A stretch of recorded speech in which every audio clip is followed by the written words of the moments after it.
सुना होगा।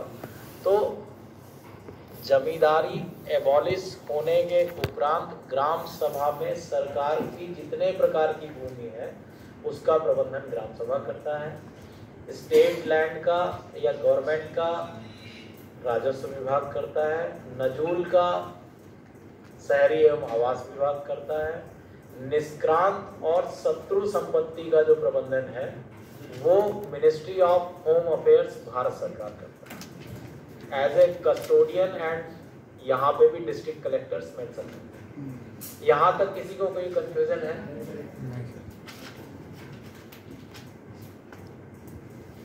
अब जैसे मैंने बताया लैंड दो तरह से होगी, जेडे एंड नॉन जेडे। इसी तरीके से लैंड दो जगह पे होगी, या तो वो अर्बन जगह पे होगी या वो पॉपुलेशन रूरल में। रूरल में दोनों हो सकती है, जेडे एंड नॉन जेडे। अर्बन में भी जेडे एंड नॉन जेडे हो सकता है, इसमें आपको कोई कंफ्यूजन नहीं है।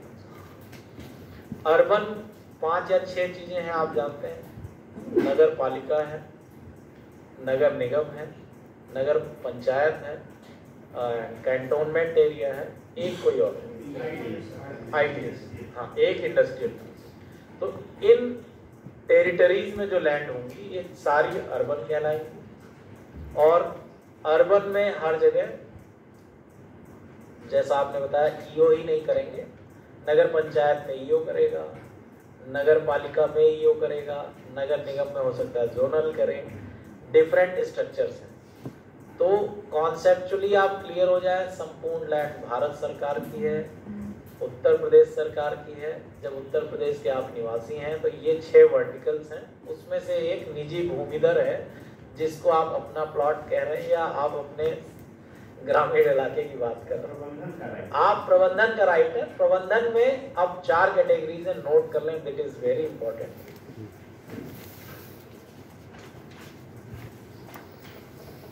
ट्रांसफरेबल संक्रमणीय, नॉन ट्रांसफरेबल, आसामी और गवर्नमेंट लेसी सरकारी पट्टे। इसके अलावा कोई बाइफरकेशन कहीं नहीं है। ट्रांसफरेबल राइट्स एक्रू करने वाले लोग निजी भूमिधर कहलाते हैं। आप उस कैटेगरी में आते हैं कि you have rights to transfer your land to any person and after your demise it will give transfer to your successors with successor. ये इस कैटेगरी में आप आते हैं। और इसके बाद दूसरा है असंक्रमणीय भूमिधर। तो there are 2 categories of the land, जिसमें एक होता है रिजर्व, एक नॉन रिजर्व। तो नॉन रिजर्व कैटेगरी की जो पट्टे वगैरह मिलते हैं आम आदमियों को, चाहे कृषि का मिले या किसी अन्य चीज का, तो वो असंक्रमणीय राइट्स के साथ मिलते हैं, नॉट ट्रांसफरेबल राइट्स। कुछ ऐसी कैटेगरीज हैं, सुरक्षित भूमि, मतलब एक ये माना जाता है कि पूरे प्रदेश में जैसे तालाब, चारागाह, चक्रोट, ये सब सुरक्षित भूमि की कैटेगरीज हैं। और ऊसर, बंजर, नवीन पट्टे, मतलब ये माना जाता है कि रिजर्व लैंड का जो एरिया है वो इंटैक्ट रहेगा प्रदेश में, क्योंकि इकोसिस्टम को बनाए रखने के लिए इतनी लैंड रिजर्व मोड में ऑलवेज रहनी चाहिए। वो डिफरेंट कैटेगरीज हैं, वो कैटेगरीज की लिस्ट मैं प्रोवाइड कर दूंगा। 21 डिफरेंट कैटेगरीज हैं जेडे में और 19 कैटेगरीज हैं 9 जेडे में। बस वहाँ जाने की जरूरत नहीं, आप बस 2 तरह से माने कि एक सुरक्षित भूमि होती है और एक नॉन रिजर्व होती है। तो नॉन रिजर्व में जिसको पट्टा मिला है, जिसको नॉन रिजर्व में पट्टा मिला है, वो 5 ईयर बाद ट्रांसफरेबल राइट्स एक्रू कर लेता है। पहले 10 ईयर्स होता था, अब 5 ईयर्स है। ये दूसरी कैटेगरी के असंक्रमणीय अधिकार वाले 5 से 10 साल बाद क्या होंगे, ट्रांसफरेबल राइट एक्रू कर लेते हैं। आसामी वो लोग हैं जो सुरक्षित भूमि पे जिनको पट्टा मिलता है, मतलब नॉन ट्रांसफरेबल रहेंगे, नॉन हेरिटेबल रहेंगे और रिजर्व लैंड का पट्टा प्राप्त करेंगे। क्लियर हो रही कोई बात? पूरे उत्तर प्रदेश की 2 कैटेगरी में लैंड है, सुरक्षित और रिजर्व्ड और नॉन रिजर्व्ड। अगर नॉन रिजर्व्ड का पट्टा मिलता है तो you will have non transferable right, but you will accrue the transferable right after 5 years. But if you are a Assami, then you will have the patta of reserved land with non-transferable right, with non-heritable right for a certain period. For a certain period. नहीं, बहुत ज्यादा हो गया, हाँ बहुत कम है। For a certain period, example समझ लें, अलाइबल और डेलाइबल समझ रहा होगा आपने, जो जलमग्न भूमियां होती हैं, तो अक्सर सिंगाड़े का पट्टा आप समझ लें, तो सिंगाड़े का वो जलमग्न भूमि क्या है, सुरक्षित की श्रेणी में, बट वहां के लोगों को अपनी आजीविका चलाने के लिए कुछ समय के लिए उसको पट्टे पे दे दिया। जैसे तालाब में मछली पालन पट्टे के लिए हम देते हैं, तो इट इज फॉर 10 years.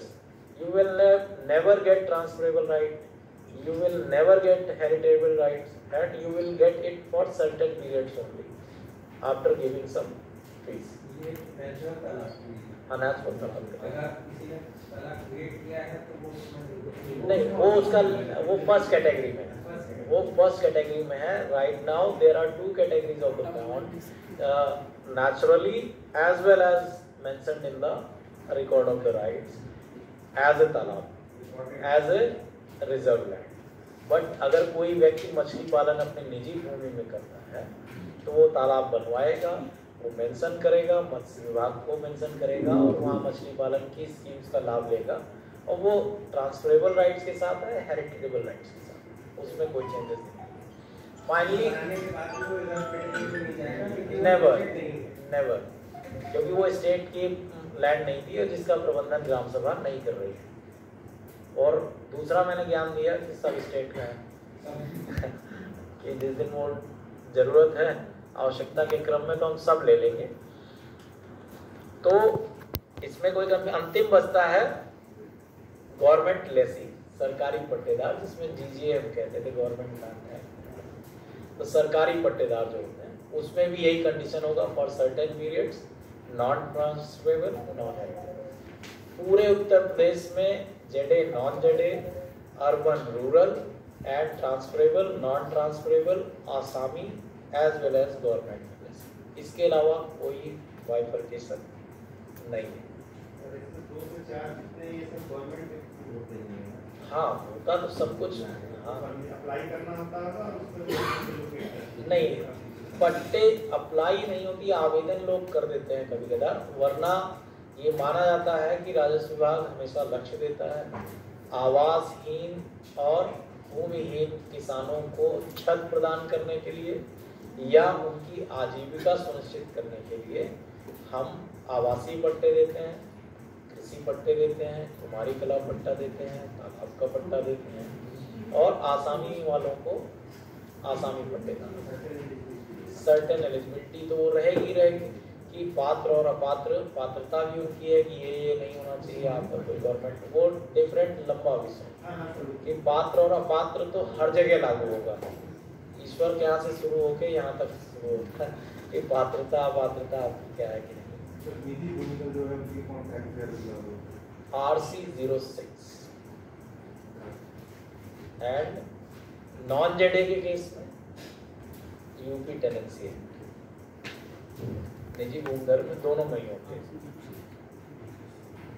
कहीं कहीं आप कैसरे हिंद देखते होंगे लखनऊ में विशेषकर, तो ये नॉन जेडे की लैंड है जिसकी ओनरशिप किसके पास है, नाम मालिकान में कैसरे हिंद लिखा रहता है, वो गवर्नमेंट की लैंड है। और नाम मालिकान में अगर जमींदार है तो वो प्राइवेट है, और डिफरेंट कैटेगरी के अकॉर्डिंग उनका कौन सी कैटेगरी है 1 से लेकर 19 तक में जो भी है वो सारी।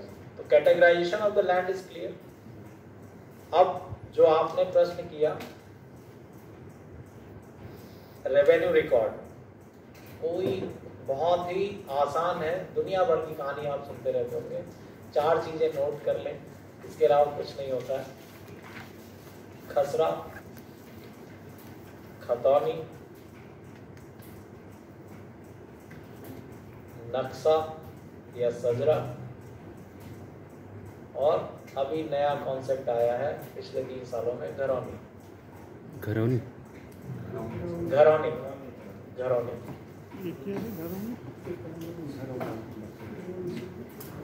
रेवेन्यू रिकॉर्ड्स के यही 4 पिलर्स हैं, खसरा, खतौनी और नक्शा, घरौनी। अल्टीमेटली खतौनी is nothing but a record of rights, अधिकार अभिलेख है। उस लैंड पे कौन ओनरशिप रख रहा है, कौन जोत बो रहा है, किसके ऊपर भू राजस्व की देयता पे रिकॉर्ड ऑफ राइट से आपको ये मिलेगा।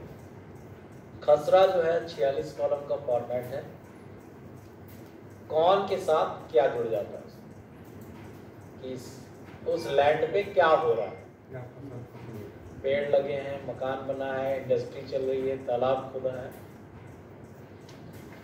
नक्शा क्या करता है, रिकॉर्ड ऑफ राइट में जितनी लैंड है उसकी बाउंड्रीज दे देता है।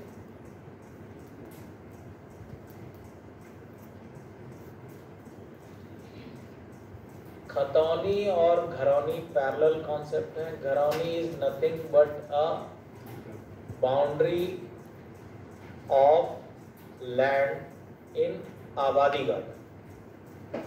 घाटे पे अभी हम आएंगे कि आबादी क्षेत्र में जो पोजीशन आपका था अब तक उसके लिए कोई रिकॉर्ड्स नहीं थे,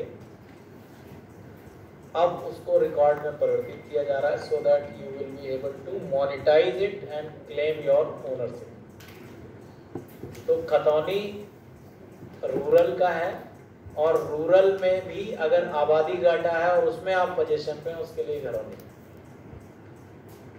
क्लियर हो गई बात? हाँ नहीं, क्षेत्र अलग है, आप समझिएगा मेरी बात। आबादी क्षेत्र और आबादी घाटे में खतौनी में एक ऐसा घाटा मिलेगा जिसपे लिखा रहेगा आबादी, तत्समय बनी होगी जब बंदोबस्त बना होगा, उस घाटे में गांव के लोग रहते होंगे, उसको आबादी कह दिया। और आबादी का मूल्यांकन जो है वो कृषक और अकृषक में धारा 80 और धारा 145 और दूसरा विषय।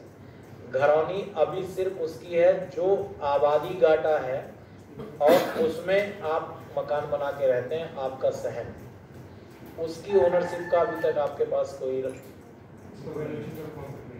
नहीं। वैल्यूएशन का कॉन्सेप्ट हम कोई कागज ही नहीं दे पा रहे थे, हम बस ये होता था आबादी घाटे में ये लोग रहते हैं। तो अब आपको एक रिकॉर्ड मिलेगा, उस रिकॉर्ड के क्रम में आप उसको मोनेटाइज करेंगे और you will claim your ownership, you will claim your successors, you will claim your title. तो अब लैंड के बारे में पूरा कॉन्सेप्ट हो गया। लैंड में अब 3 चीजें बन के आती हैं।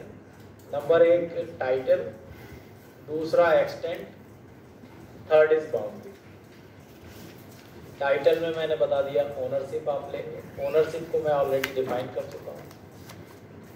एक्सटेंट जो कि आपको खतौनी से मिलेगा, अंश आपका कितना है कि आप उस लैंड के कितने परसेंटेज या कितने रकबे के मालिक हैं। मालिक कौन कौन हो सकता है वो ऑलरेडी मैंने डिफाइन कर दिया।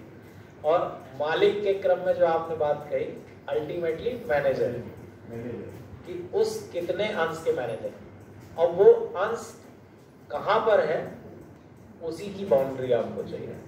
इसके अलावा कुछ चाहिए? आपका घर बना हुआ है 10 बाई 20 में, या फिर किसी का 2000 स्क्वायर फीट है तो 100 बाई 20 के हिसाब से। तो आपको पता है कि ईस्ट वेस्ट नॉर्थ साउथ के लैट लॉन्ग इतने हैं, चौड़ाई इतनी है, लंबाई इतनी। तो दिस इज द बाउंड्री। 20 गुणे 10 का जो मल्टीप्लिकेशन है 2000 square feet, this is extent. And उस पे जो पोजीशन है और जो रिकॉर्ड में नाम है दैट इज टाइटल होल्डर। इसके अलावा लैंड में और कुछ नहीं।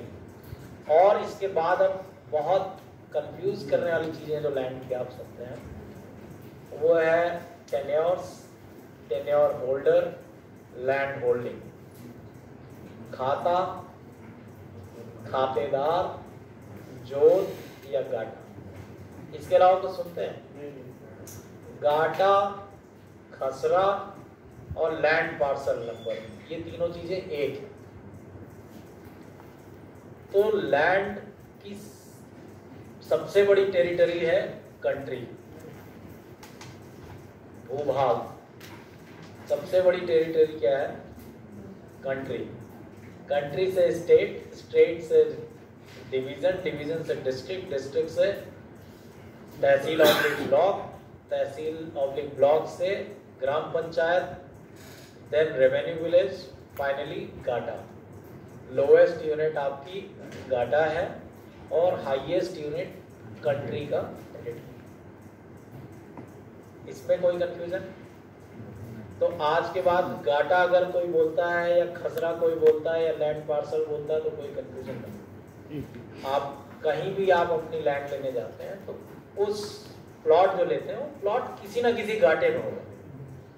बस अगर वो डेवलपमेंट अथॉरिटी ने डेवलप किया है तो वो प्लान डेवलपमेंट कहलाता है और लेआउट अप्रूव हो जाता है और लेआउट पे फिर प्लॉट्स कट जाते हैं। तो कोई ना कोई प्लॉट किसी ना किसी खसरे या किसी ना किसी घाटे नंबर पे होगा।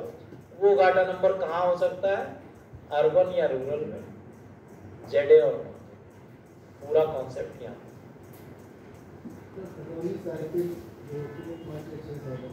अभी उस पर भी आ रहे हैं, अभी आ रहे हैं, हम सब पे आएंगे। हम आपको वहां ब्रॉडर कॉन्सेप्ट से लोएस्ट पे ला रहे हैं, then you will be able to connect the things only.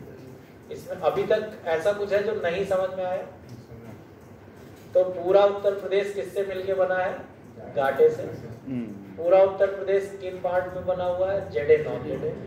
पूरा उत्तर प्रदेश किस पार्ट में बटा हुआ है? Rural, urban. कुछ आपका नहीं है, सब कुछ आपका है। ये 6 कॉन्सेप्ट थे, इसके अलावा कुछ नहीं।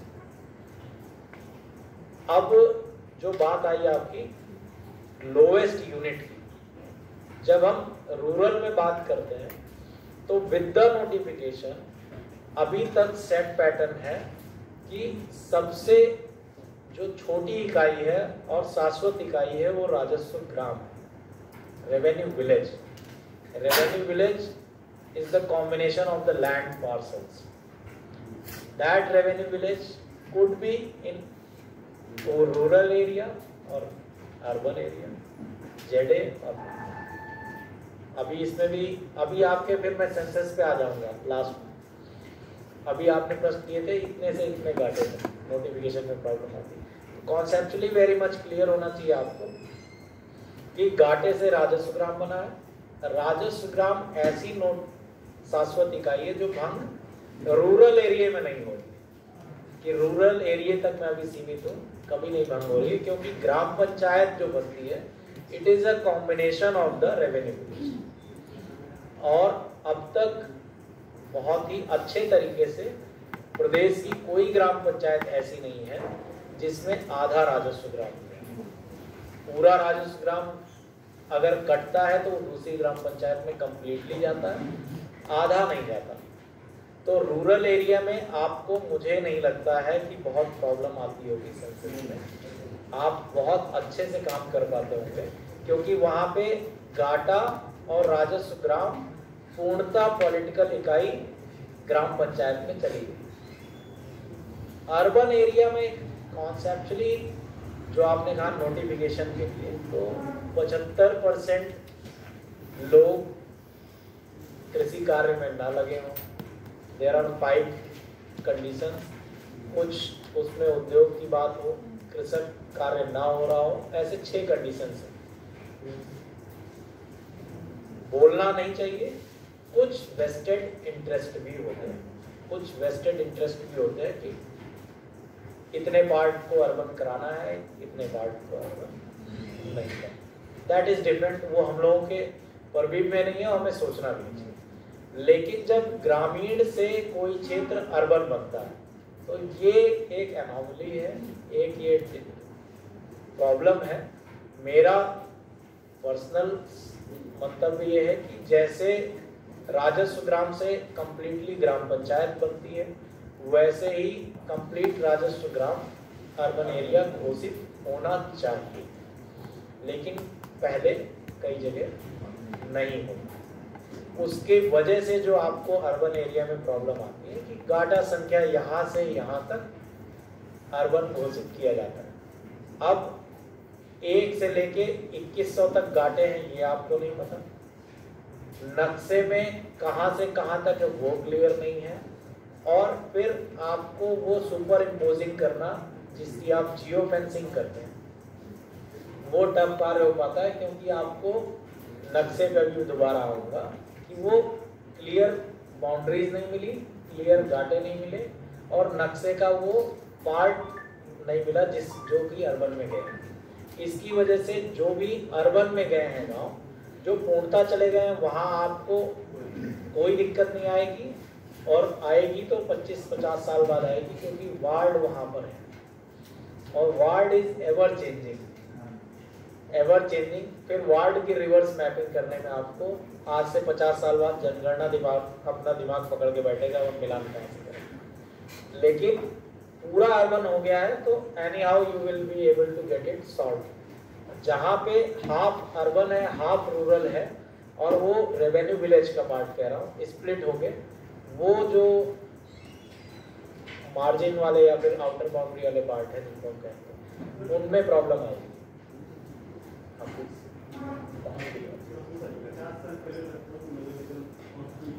यस,